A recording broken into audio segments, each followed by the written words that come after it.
Hello, good afternoon or good morning, where are you coming from? Lisa and I here are coming to you from the West Coast. I am in Southern California, and Lisa, you are in Scottsdale, I believe. I am, yes. We're neighbors. Yeah, warm neighbors. Yes, warm neighbors. Sorry, Northeast So, Coast. I know we're the best coast. Cold up Kidding, there. no offense to anybody on the East Coast there. No. So thank you all for joining us today for Tamron's webinar featuring Tamron Pro Ambassador Lisa Langell. Hey. And hi.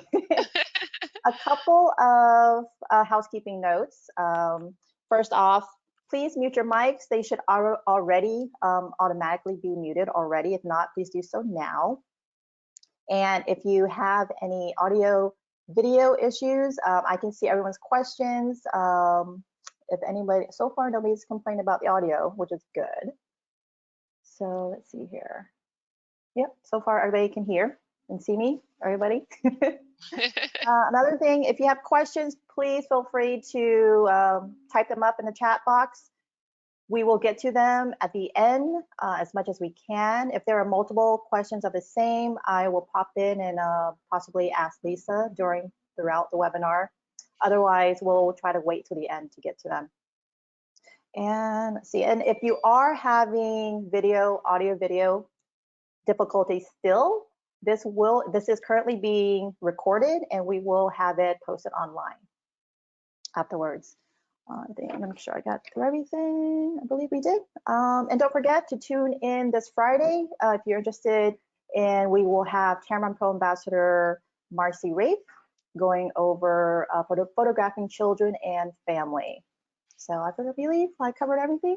Let me double check if people are having audio. Let's see. James, no sound. Check your, go to your control panel, James, and there should be an audio drop-down box, and make sure your computer audio is selected.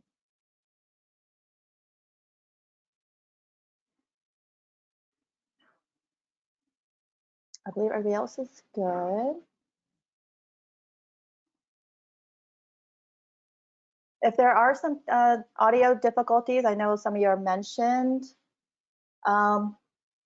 Everybody's on the online right now, so it's the whole world. So that's to be expected. And sorry about that if you are experiencing that right now. But again, this is being recorded and will be posted online for you.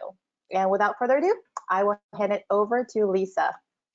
All right. Well, hey, everybody. I appreciate you joining in with me today from wherever you are. Like Janet said, we're in Scottsdale, Arizona today, and it's really warm and sunny and beautiful here. Wish you could be here for so many reasons. But I want to talk to you today about high key photography. And as many of you may know, I'm primarily a wildlife and nature photography girl. I have been a photographer of nature and wildlife since I got my Canon A1 35 millimeter camera back, oh gosh, when I was 13. And I've been shooting ever since. And I really love it. But one of the things that I have found over the years is that I get kind of itchy to try something new. And I like to do a lot of things also for wildlife and nature that work well in interiors. And so I have found over the years that certain things that you shoot will work well for interiors and other things won't. And I have whole other classes and webinars on those topics, but just very briefly, I have found that the high key style is one of the things that tends to work better if I'm doing wildlife photography work for clients and customers and other businesses, commercial buildings, and so forth. And it's something I really love to do. And it also is something that utilizes some of the crappiest light out there that we typically don't want to shoot our classic nature and wildlife photography in.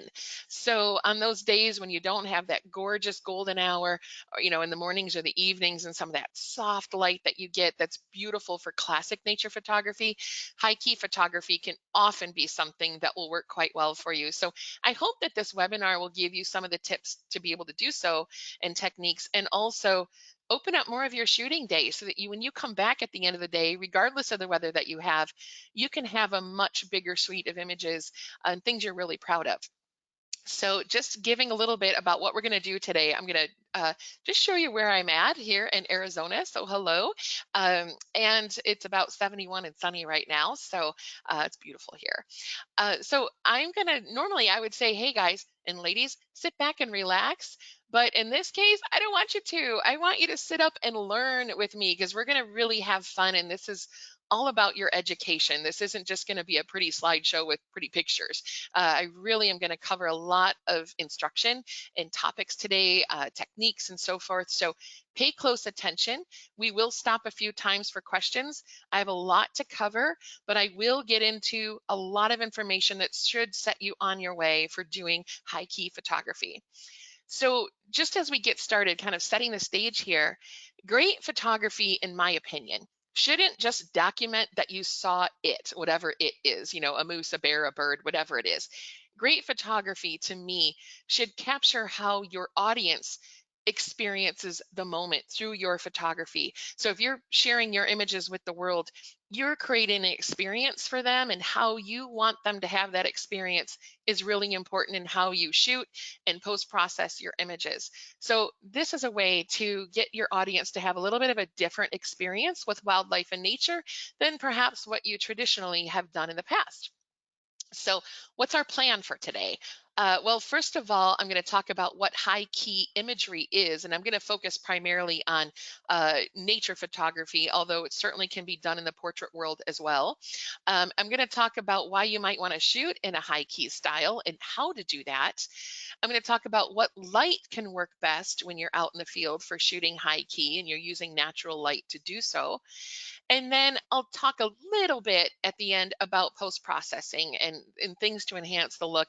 And I'll probably integrate some of those things throughout the session as well, but we'll leave some of that for the end.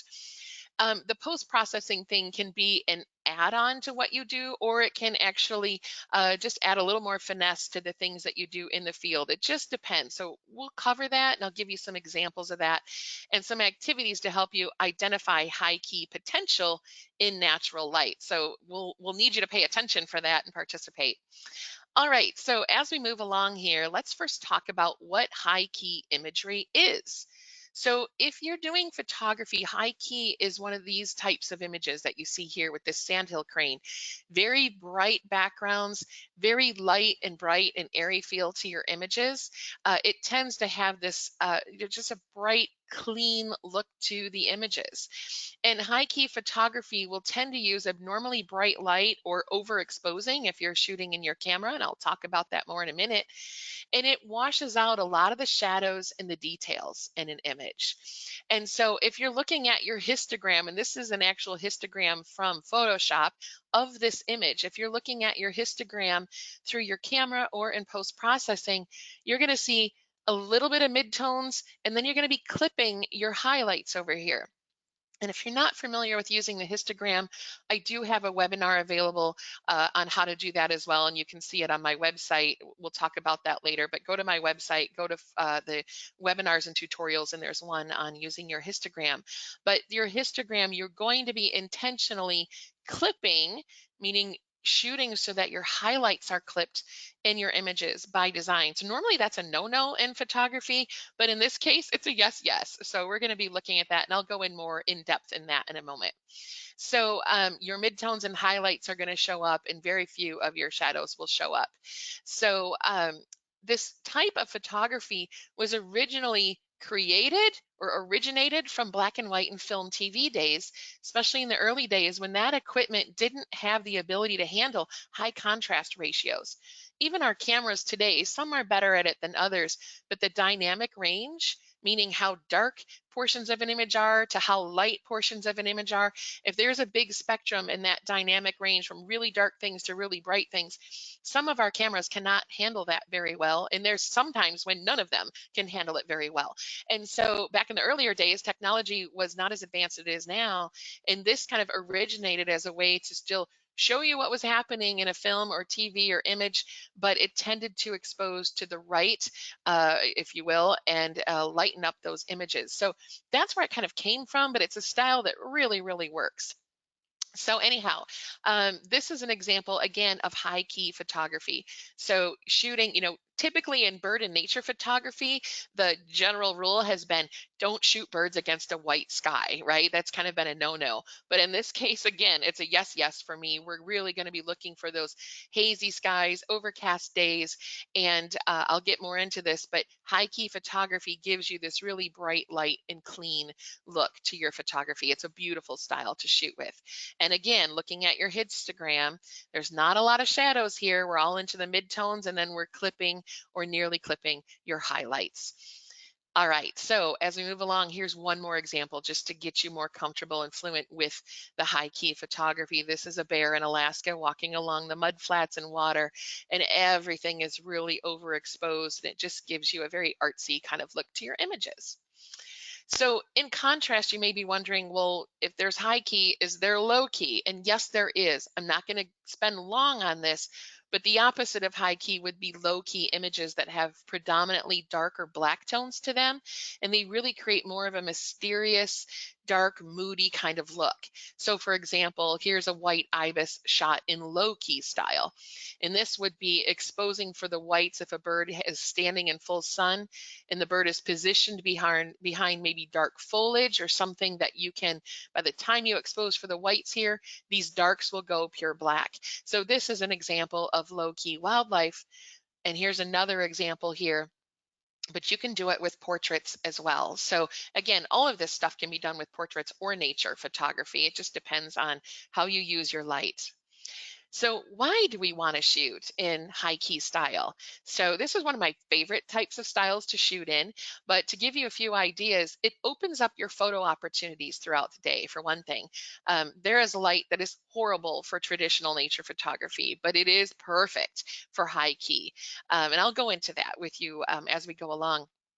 So it maximizes your potential for using, I call it crappy light, but the more shots that we can get in the day that are quality and we can be more productive with our day, the better.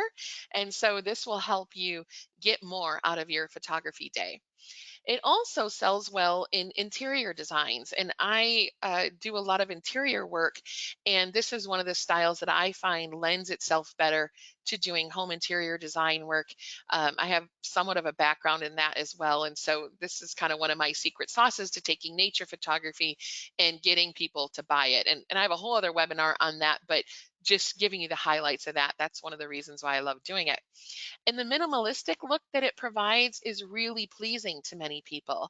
And so, if we're doing interiors, something as simple as this works really well in a home environment or potentially an office or commercial environment. And this is a wildlife shot. This, wildlife meaning the flowers, but I shot this using full sun in the desert of Arizona. These are Mexican poppies, and I had a 99-cent piece of white foam core behind these flowers.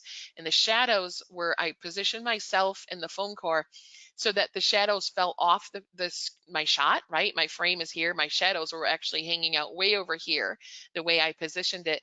But there are ways you can do this in natural light. And so it just lends itself to a little more creativity with what you do. And it has a little bit of a different purpose and market. Here's another example of a vermilion flycatcher, and it looks great in an environment like this.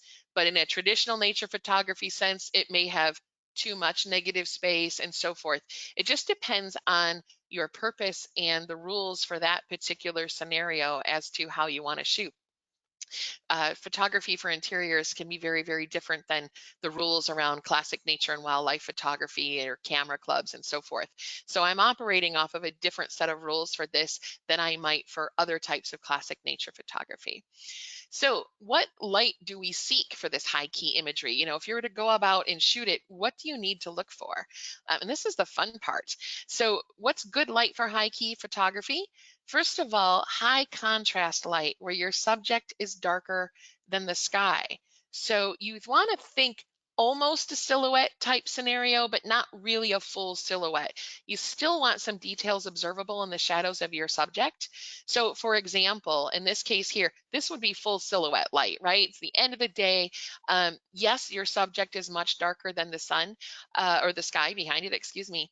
But you do want to still see some details in those shadows. So you either need to handle it from an exposure perspective or find something that's a little less than perfect silhouette light. So for example, this might not be so good, but something like this would be ideal. So you're standing kind of on the backside of of the bird. So I mean, I know I'm facing him, but how many of you stood out into the field and said, "Oh, I love that bird, but it's backlit," right? Not enough light, for our traditional nature photography.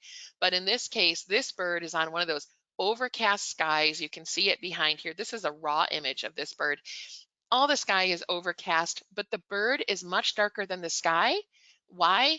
Because I'm standing between the bird and the brightest part of that overcast sky. So you position yourself much like you would in a silhouette where you're facing the sun and your subject is between you and the brightest part in the sky. But in this case, we have a diffused sky because there's lots of heavy clouds here. This is an ideal scenario where normally you'd think, oh, this is horrible for wildlife and nature. So this is more the example that you want. I'll talk to you more about how to do it in a moment. So what is good light again for high key photography? You want clean backgrounds and foregrounds. You don't want a lot of clutter in your images. You don't want, the gray sky, but then you have a lot of trees behind the bird where you can't get good separation of subject from background.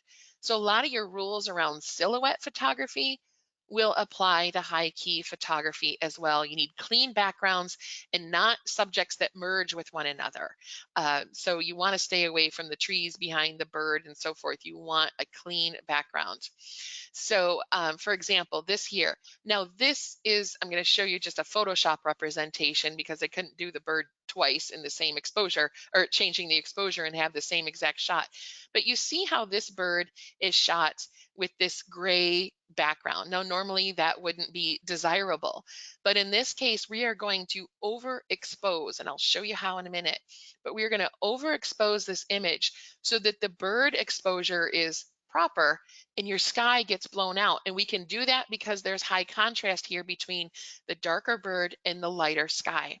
So if I do something like this, we start to pop the bird and the color looks normal, but now the sky is white. And that's the kind of look that we want. So we're going to be overexposing in camera. Not to say that you couldn't also do this in post-processing, but it really helps to get that exposure right in camera first, or you can tend to have noisy images if you're just taking underexposed high key shots, so to speak, and trying to lift that exposure to the point where your sky goes bright. So we're going to do a few more examples of this as we go along. So here is, and this is a video that I have here, and this is in California, and this is the exact scene. So it's a foggy morning. I have a high contrast scenario where I have light skies and I have this dark, beautiful building here. And if I wanted to shoot this in high key, I wouldn't shoot it in our traditional way we would shoot and expose for this, where your exposure meter is sitting right in the middle. And I have some examples in a minute if you're not sure what that is. So this is the scene, but what I want to do is, instead of exposing normally, look at how much darker this is. I want to expose and lighten all of this up. So this is still foggy. This is a raw image, but this is what I would do to expose for this. And I would be overexposing it anywhere between 1 to 3 stops, depending on the look that you want, in order to get that exposure. And again, this is a raw image. It's been unprocessed. It's just simply changing the exposure in my camera to intentionally overexpose. I'll show you more about that in a minute, but there's, typical, and there's more of a high key style. So when we do this, here is what your meter may look like in your camera. So for example, instead of shooting where it's right in the middle here, which is what we often do, I'm going to intentionally overexpose so that I'm a stop, 2 stops, maybe even 3 stops overexposed.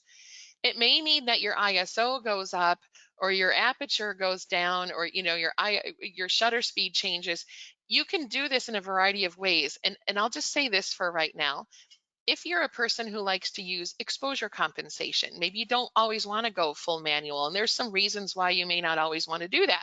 I'm not judging. I'm not one of those people that say 100% manual all the time. Those settings are there for a reason in your camera, and there's different reasons why you'd shoot manual or aperture or shutter priority or anything in between.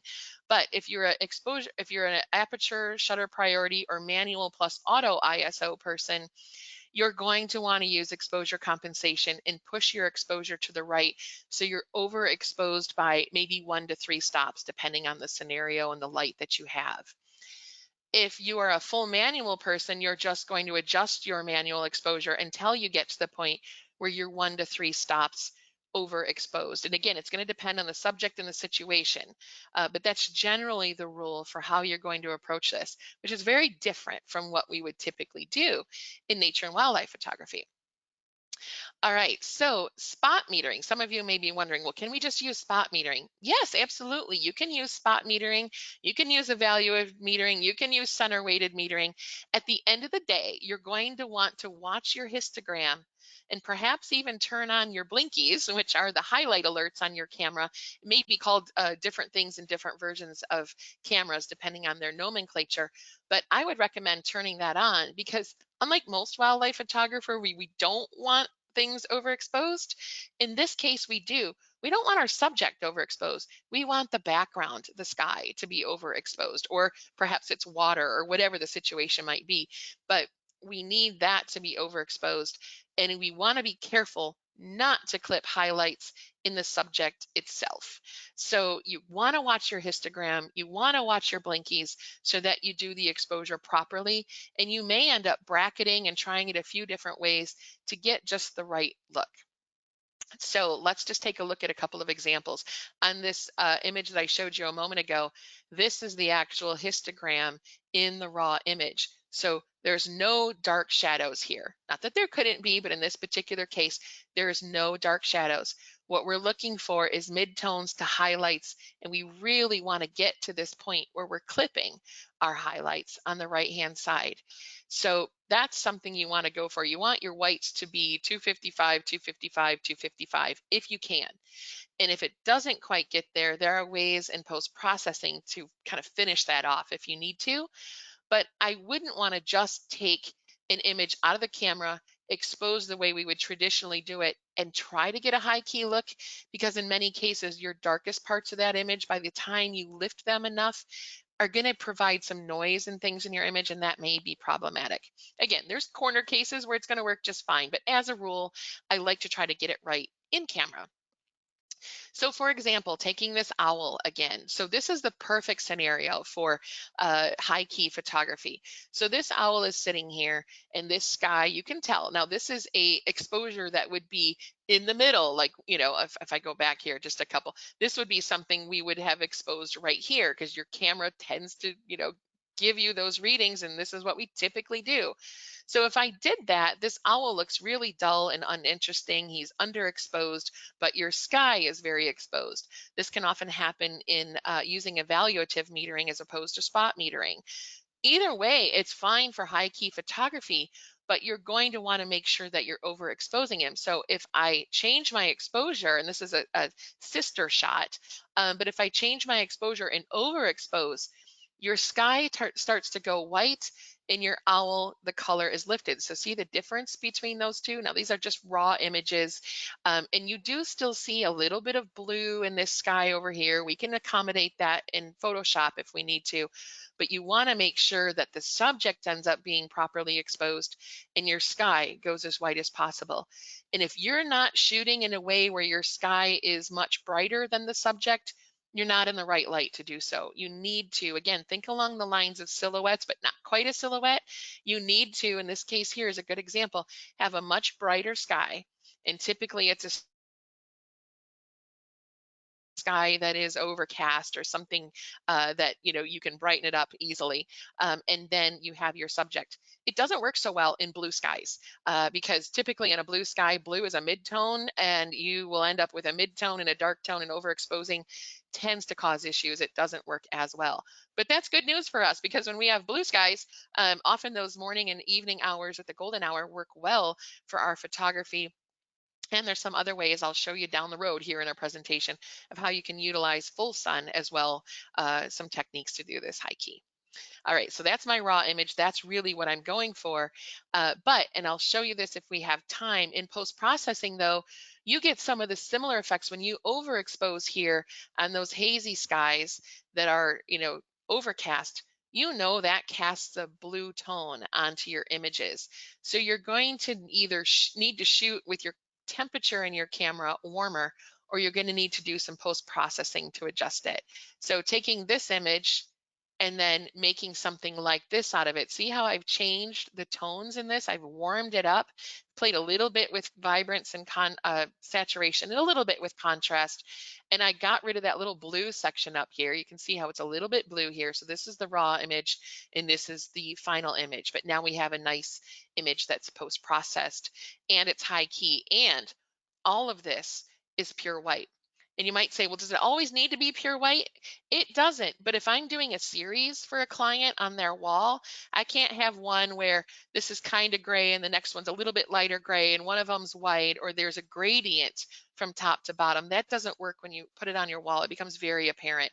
So you might need to clean it up a little bit more in post-processing to make it work. But the thing is when I'm shooting for clients and interiors, and they say, well, did you Photoshop that a little bit? And I go, well, yeah. And they're like, oh, that looks amazing. They don't care. It's not like magazines and calendars and photo contests or camera clubs that are very restrictive about how much things are post-processed. When I shoot for clients in their home, they may ask, but nobody cares that it is. They're just happy it looks awesome in their home or in their office. So different set of criteria, different rules of engagement in which we operate from for home interior work versus classic nature like magazine and calendar style photography. All right, so here's just a fun new way of shooting this owl, but it creates a totally different look. And you also may get a lot of negative space, which I love negative space. That works well for interiors, and magazines like negative space too, so they have room for their titles. Or, I can't tell you how many times I've had pictures with negative space chosen for publication because they have room to put text there too. So just think about that. All right, so here's another example of a blue heron that was in similar light as that owl I showed you, and this is the final image. So skies go white, you brighten up the bird because in a normal scenario, looking at it through normal exposure, it would have been underexposed. All right, so why do we want to shoot high key and why is it often preferred for interiors? Well, I alluded to this before, but here's another example. And this is something that's kind of one of my unique little styles that I do. But this type of stuff might work well for magazines, like a bear with a salmon in its mouth. But when you put that over a living room wall, nobody wants a bloody salmon hanging over their living room wall and sitting under it on their couch. So that kind of stuff doesn't work. But in addition to that, these images don't work well on the wall because often our walls or our interiors are too busy. So this is a gorgeous interior wall, but if we put a wildlife photography image on there like this, it's just way too busy. Even if I had a white wall, for example, or a cream wall, solid color, this particular image tends to have too much going on, even though it's a simple color palette, but it tends to be too busy, and the size sometimes is the aspect ratio, way too tall by the time we widen it enough to fit properly over the sofa from a width perspective. It's too tall. It overwhelms the room. I could go a lot more into this, and I do in my the new nature photography. I have webinars available that you can go to my website and sign up for. But this is one of those reasons why our traditional nature photography, especially wildlife, doesn't tend to work. But I'm going to show you how really terrible, crappy light can actually be an advantage for you in these scenarios. So in this house, if we wanted to put something on the wall that clients would want, here's what we can do. So I'm over in Brooks Falls, over in Alaska, Southwest Alaska, Brooks Falls. And we're sitting on this platform because we can't go across the bridge. If anybody on the call has been to Brooks Falls, you know what that's like. You're stuck because there are bears close to the bridge and the rangers won't let you go across until the bears are more than 50 yards away. Well, the problem is that the bridge is a trapping point for salmon. So the bears love to hang out on the bridge. So you get across the bridge and then you can't often get back to your cabins for hours at a time. So we're standing on this platform, can't get across. And this particular bear, this is my raw shot. This particular bear had been playing around for a long time. And I kind of put my camera away because the light was horrible. It's backlit. It doesn't look good. And the bear wasn't really doing anything interesting. Well, all of a sudden she stood up and I quick took a shot, but realized my exposure was set to something else. And I have the perfect opportunity for this high key process. So I quick changed. I was shooting with my Tamron 150 to 600 G2, and I quick change from 1/400th of a second, which by the way is a little lower shutter speed than I would have normally used, but I was set for something else and kind of gave up on this scenario, lesson learned. But I quick adjusted it to let more light in and overexpose this situation so we could bring in much more detail into the shadows. So in this case, I went down to 2/50th of a second. And this, by the way, normally I wouldn't recommend shooting on that, but this all happened in about a second or two, where she stood up and I quick had to change exposure, the fastest thing I could get my fingers onto, before she sat back down. So anyway, she stood up, I quick snagged this shot, and you might say, well, this isn't any good either. I agree in the current context. But with my vision for interiors, this is the perfect opportunity for what I do, which is vintage wildlife, which is a spin on the high key piece. So I took this image. I had used, in this case, Topaz Remask, and I started removing or reducing the objects in the background. And then I did, this was in Luminar. I use a variety of different tools. I kind of have a custom recipe that I use for myself, both in Luminar and Photoshop. And sometimes I also use the Nik software from DxO. It just depends on the scenario. I play with a lot of things. But I started to do this in my vintage style, and I love it when it has a little bit of noise and some of these things that lend itself better to vintage looks. And I just got rid of more of that. Then I extended the canvas a little further and I did more of a pano style aspect ratio. And this looks perfect on that background. So it's overexposing the animal, cleaning up a little bit, in this case, the background, to make it better. This is still a high key look. We just did some things in camera, some things in post-processing. Sometimes you can get it all perfect in camera, sometimes you can't. But it's a perfect example of, going back to this here, what you can do in a horrible light scenario to open up your opportunities for photography. And now this is something that looks perfect for that environment. All right, so I hope this is making sense for you, and a little bit of fun and creativity with this. I'm going to keep going, but I wanted to just stop. Janet, are there any urgent questions out there that I should attend to? Hi, Lisa. Let's see here. A lot of questions. Let's see. I think trying to scroll through. There's a lot of No problem. comments And here. if I can stop again in a minute, if if we don't have any, or if you need a minute to kind of, I know I threw you on the spot there, so.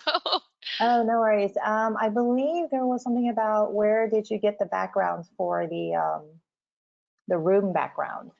Yeah, so to give you a little background, when I shoot for clients, I don't always get the chance, if I'm doing home interior work, I don't often get the chance to go into their homes and see it, because they may live, in other states or wherever they live. So I also like to give clients representations of what they may get. So either I ask them to take a shot of their living room wall face on. Now that shot may look mediocre because it's with a cell phone, but I will either get their shots, or I will license backgrounds. So, like I will license, let's see here, where's the picture? Before we had, there we go. So I will license images like this. And, you can go to one of the stock photography sites and find images that would lend itself well to your work. And then I pull those images into Photoshop, and I use the final version of my image as a layer, and then I superimpose it onto that wall. And then I use, typically I'll use bevel and drop shadow and adjust the way the drop shadow is cast onto the wall so that it mimics the light in the room. And that's a great technique for kind of giving customers a perception of what this image will look like on their wall. And also, I can't get into all that right now, but also sizing it so that they don't, order like an 8x12 or something to go over their sofa. And you're like, no, you really need something that's like, 40x60, for example. So it gives them a little bit of a representation of what they might look like. There are some software tools out there as well that you can do that with, but honestly, I find it just as easy and not as expensive to do it yourself, license the images, or shoot your own if you do interiors, and then superimpose those images on top using layers in Photoshop. Great question. And then one more from Fred. Can you do long exposures of smoothing water and get high key? Absolutely. If you have a subject that's positioned where again you want it you want it on you want to be on the dark side, right?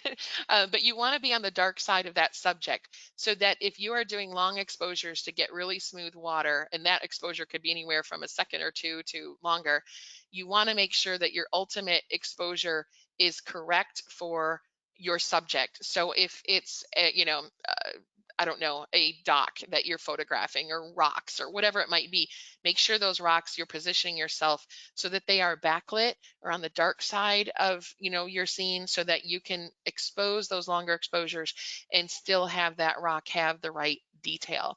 Kind of not unlike what I did with this bear. Hope that makes sense. Good questions, by the way. Yes. I think that's good for now. Then we'll pop back in towards the end. Perfect. All right. So I'm going to keep going here. So as we go along, this is also something I get really excited about, and I hope you guys are going to take advantage of, the guys and ladies on the call. You can do some really fun things with your archives in HighKey. So the look is what's cool. There are multiple ways to achieve that look. In camera, I've just showed you some ideas. I'm going to show you some now, pulling from your archives and ways to create that fun look. And I am not a person who judges how much you edit a picture in Photoshop or not. I'm all about the rules of the game. If I'm entering a contest and they say no, no editing, fine. If I'm doing something for an interior and they want it, to be color calibrated to the color of their room, then you bet I'm going to do that in Photoshop and create. So it all depends on the rules of the game. It isn't for me a oh, did you Photoshop that? And that's a judgment call of some kind. It's all about the rules of the game and what you're doing with that image and where is it going. So that said, with archives in your HighKey, you can have some fun. I know everyone's sitting inside right now and can't really do a lot and may not be able to get out and shoot a whole lot. So I'm going to show you some examples of some things that were really fun for me. So this is at Bosque del Apache in New Mexico. Great place for sandhill cranes if you've never been. And this is a raw image out of my camera. And initially I shot this image, not it's not an image I'm proud of as it is, but I liked the action in it. But the water was ripply. We didn't have nice, pretty water for reflections. It was backlit. Not a lot of great going on with this image. And I shot this series not, once, but 3 times in a really crappy way.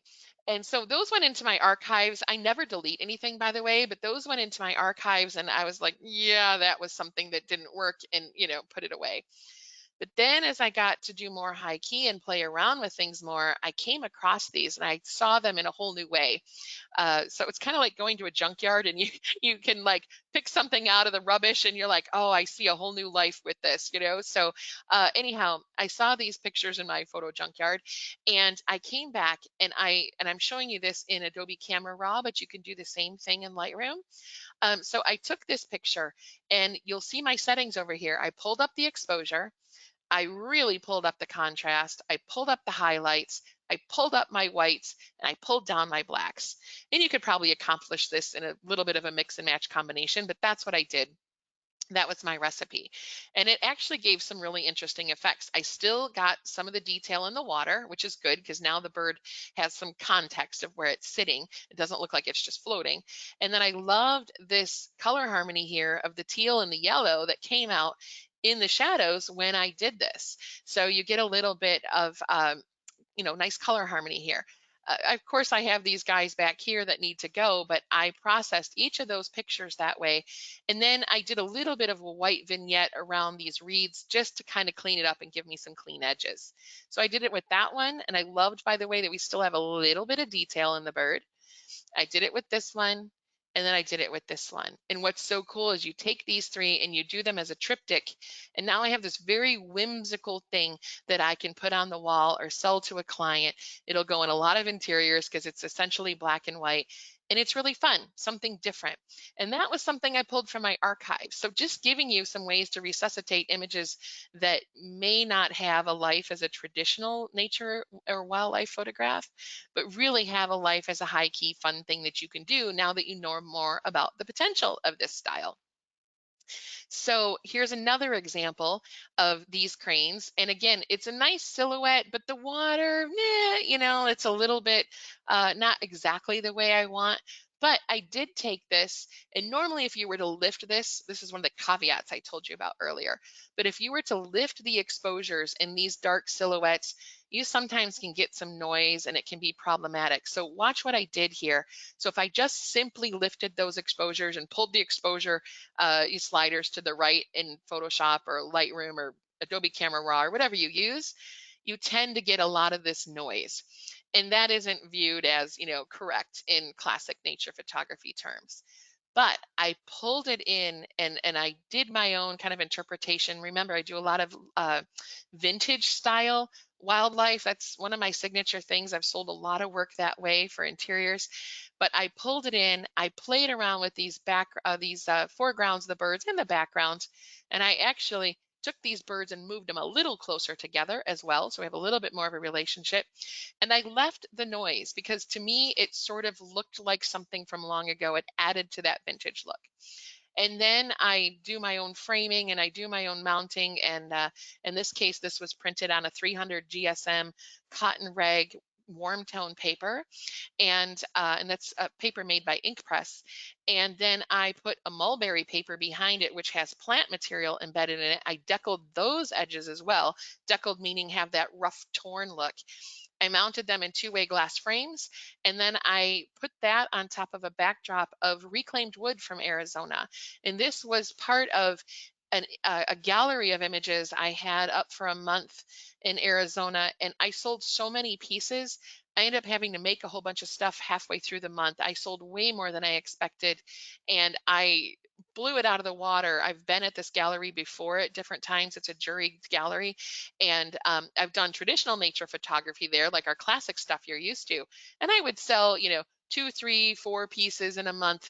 And I know they were good images. They've won contests, they've been published in magazines, but people can't see it in their home because it's too dynamic, too colorful, whatever it might be.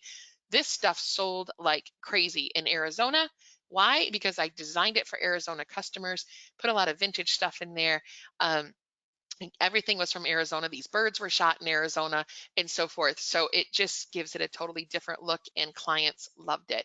Plus, the fact that a lot of this was handmade added to the value for customers. So a couple other ideas that I'm going to give you here as we're getting closer on the end of this presentation. These are sandhill cranes, again, at Bosque del Apache. And this is just a sample of my raw images out of my camera. And people normally would never shoot these cranes in this light. People want that vibrant coral and purple and orange sunset, fire in the sky kind of look. That's what everybody goes to Bosque del Apache or other places around the country for cranes in hopes of getting, the silhouettes against the fiery skies. And in this case, the sky was a dud. It's twilight. There's no color in the sky. It was a blue sky that's now fading into gray and black, and there's no life to the sky. And most people would pack it up and go home, and most were. I'm staying out there because I'm like, oh, I see potential in this. So I shot a bunch of these, and I loved the way the cranes were coming in for a landing. It's just really fun to see them do that in the evening when they come in to roost. But I wanted to capture that in a way where I could put these on the wall and not have to pull back so far with my zoom lens to capture it, because then they become little dots in the frame. So here's what I did. So I took an image like this, and I did the same technique that I showed you a moment ago with sliding my sliders around. And then I added canvas. In this case, I took this particular image, I added some canvas to the bottom. The next one, I took the image and put it in the middle and added a little canvas to the top and bottom. And then I did the third one, and we get this nice cascading effect among the three of them. And this is a great triptych and can even be quite contemporary, whereas wildlife photography isn't traditionally a very contemporary kind of thing for walls, but it works great. And if you want to try something different, put it on a bedspread. You can get fabrics and sheets and things printed with your wildlife work on it, or whatever work you do. You can get that printed now. So just gives you a little idea of some places you can take your high key photography. So here's another couple of examples here. And this cracks me up because this is not something that even really would qualify for any kind of awesome image, right? We actually have the second bird in focus, not the first. The color is bad. The water is bad. We've got these jokers back here. We've got reeds in front. It's kind of a hot mess. And other than the action of the birds, the rest of the photograph it just doesn't pan out from a traditional wildlife photography sense.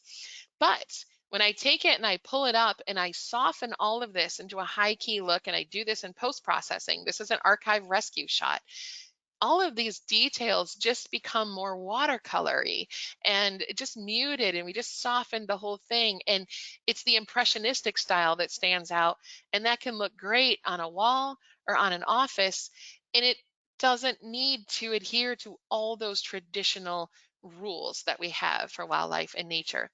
So my goal here with this is to give you more options for shooting and to realize there's another whole world to wildlife and nature photography, and getting it translated into art that works in home and office interiors that doesn't abide by what we've so classically always been trained in for wildlife and nature photography. So the rules of engagement for magazines and calendars and things like that, very different than the rules of engagement for interiors. And I don't have a lot of time, obviously, in an hour to get into all of that, but I do have other webinars and things that we cover that quite extensively. So go to my website and look for that stuff. I have a little link in the upper right-hand side of my website for webinars and tutorials, and you can see I'm doing one actually tonight on that very thing if anybody wants to join, on the transitioning into nature and wildlife photography for art and home interiors. So it's called the New Nature Photography. But anyhow, that's my point, is that you can do so many things with your work beyond what we've been classically trained in doing, and it has a totally different market and totally different rules.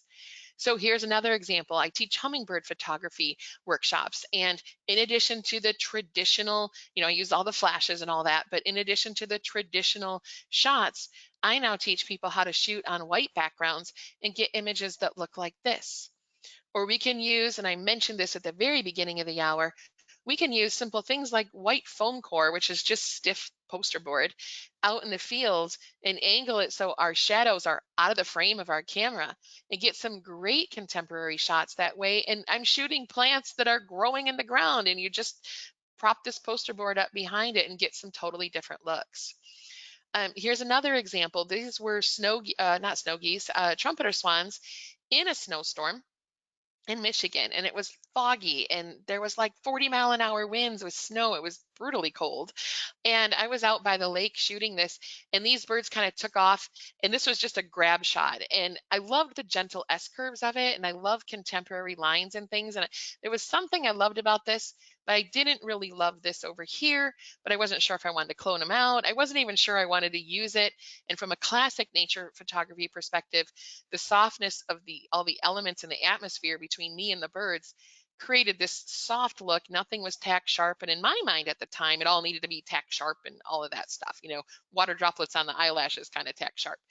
But later on, I came back to this image and I had an idea for it. And I ended up having this idea where I added a little more canvas here, put this guy off to the side, and it really can work well as a contemporary interior piece because I love these S curves, but the white and bright look of it just really gave this very mediocre image a whole new light because it can work in this environment. The criteria are different. If you're doing the shots like this, here's another idea, just giving you a visual with that, where this is during my Magic of Cowboys workshop, but these two ladies are shooting these cactus. These are prickly pear cactus, and they are standing facing the sun. So the sun, you can see, is hitting this poster board directly on. They are facing the sun. So this poster board, which is white, is behind one of these cactus. And you can do high key shots by overexposing 2 to 3 stops in those cases. This is easy to do if you have a friend. And I put a little bit of a vintage treatment on this, but left the color. And you can do a nice series of 2 or 3 or 5 or 10 images that go on a wall, and they just kind of take on this new look. So it's a different look than our classic nature photography, but it works for interiors. So just giving you, again, some other ideas and places you can go and run with, especially if you're shooting in your backyard. You can go get a piece of white poster board or a white, something, a box, and paint it white, whatever you've got at home. Try a white something and try this type of exercise. It can really work well. And if you're wondering, oh, the sun's coming through, well, you're overexposing anyway. So it should just help you accomplish that white background. You just need to shoot it so that you are facing the sun and your subject is in between you and the sun, and the poster board is behind your subject. So just a quick check-in, and then I'm going to give you actually, I'm going to save the questions for the end because I know we are getting close to the end of our time. But a couple quick examples I'm going to show you. I have some video here. And in this case, these birds are potential candidates for high key photography. And you can see how, depending on the waves, you're either getting a good opportunity for high key or not a good opportunity. So as I'm watching these waves come in, like right now, not so good because you're getting too much of a dark contrast. But in a second, those waves flatten out. Right now, that can be an opportunity for high key photography. If this guy here would just cooperate and pull his head up. But, this is not a good opportunity. But if we do something right here, that's a perfect opportunity to try high key because the birds are much darker than the background. So you don't always need white skies. You just need white backgrounds of some kind or light gray. Another example here, there you go. There's a perfect example of how you can expose that in high key. And here's another one here. I have a dark subject with this, which is this saguaro cactus.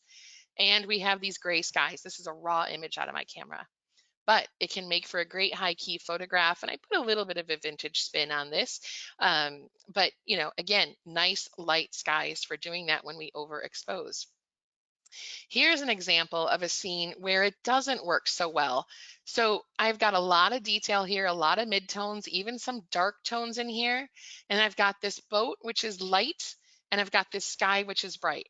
This whole image would not work well for high key because the boat isn't having enough contrast, where if you blow out the sky, your boat's going to blow out with it because it's pretty clearly near white. You could do some things in Photoshop if you wanted to do masking and other things to create that look, or zoom in on this, and then you're still going to have to do some masking in Photoshop to make it work.